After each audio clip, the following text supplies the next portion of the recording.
بسم اللہ الرحمن الرحیم۔ ناظرین کرام، حضور غوث پاک کی بارگاہ میں ایک آنے والے اور آ کر توبہ کرنے والے کا سچا واقعہ آپ کی سماعتوں کی نظر، جس کا عنوان ہے اب خدا تعالیٰ کی طرف رجوع کر۔ ایک دن حضور غوث العالمین ایثار کے موضوع پر تقریر فرما رہے تھے کہ اچانک خاموش ہو گئے اور آسمان کی طرف دیکھ کر حاضرین کو فرمایا، صرف 100 دینار درکار ہیں۔ یہ ارشاد سن کر کئی آدمی 100 دینار لے کر حاضر ہوئے، مگر آپ نے صرف ایک آدمی سے 100 دینار لے کر اپنے خادم کو فرمایا، یہ لے جاؤ، مقبرہ شونزیہ میں ایک بوڑھا بربط بجا رہا ہوگا، اسے دینا اور پھر اسے میرے پاس لے آنا۔ خادم نے حسب الارشاد بوڑھے کو بربط بجاتے اور گاتے دیکھا اور سلام کر کے دینار اس کے ہاتھ پر رکھ دیے۔ وہ ایک چیخ مار کر بے ہوش ہو گیا۔ جب ہوش میں آیا تو خادم غوث پاک نے کہا، تمہیں حضور غوث پاک بلا رہے ہیں۔ بوڑھا خادم کے ساتھ ہو کر حاضر خدمت ہوا تو آپ نے فرمایا، تم اپنا قصہ سناؤ۔ اس نے عرض کیا، حضور میں بچپن میں نہایت عمدہ گاتا بجاتا تھا، لوگ میری آواز پر فدا تھے۔ جب میں بڑا ہوا تو مقبولیت کم ہو گئی، میں دل شکستہ ہوا اور شہر چھوڑ کر وعدہ کر لیا کہ آئندہ صرف مردوں کو گانا سنایا کروں گا۔ قبرستان میں مقیم ہو کر وہاں گاتا بجاتا رہا۔ ایک دن میں اسی میں مصروف تھا کہ ایک قبر سے آواز آئی کہ تو مردوں کو کب تک گانا سنائے گا، اب خدا تعالیٰ کی طرف رجوع کر۔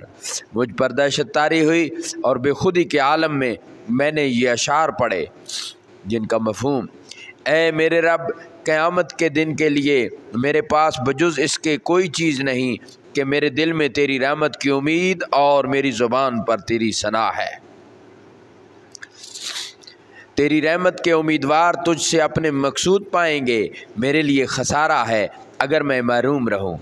اگر صرف نیکوکار ہی تیری رحمت کے امیدوار ہوتے تو گناہگار لوگ کس کی پناہ لیتے۔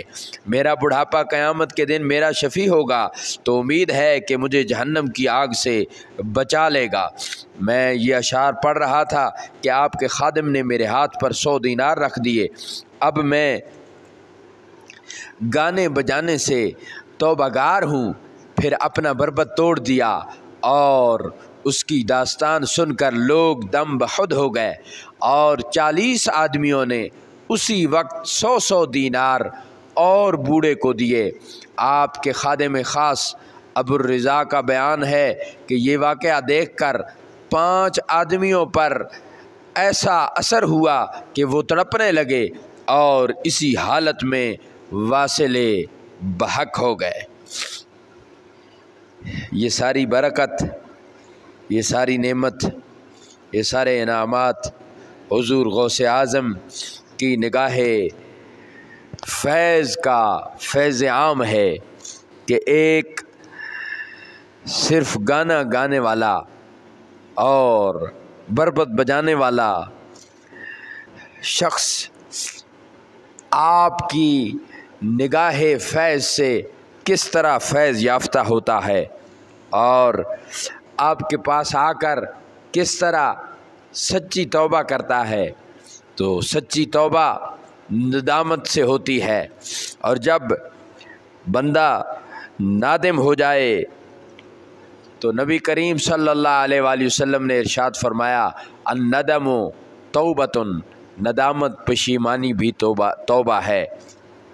تو اب اس سارے واقعے کا نچوڑ کیا ہے اور اس میں پیغام کیا ہے کہ آئیے اے مسلمانوں، ادھر ادھر بھٹکے پھرنے والوں، اللہ رب العالمین کے مقبولوں کے پاس آ جاؤ، اس کی بارگاہ میں اس کے مقبولوں کا واسطہ پیش کر کے معافی مانگ لو، کیوں کوئی پتہ نہیں کب بلاوا آ جائے۔ اور بزرگوں نے فرمایا ہے کہ اللہ اللہ کرنے سے اللہ نہ ملے، اللہ والے جو اللہ سے ملا دیتے ہیں۔ ہمارے اس چینل کو سبسکرائب فرمائیں، بہت شکریہ۔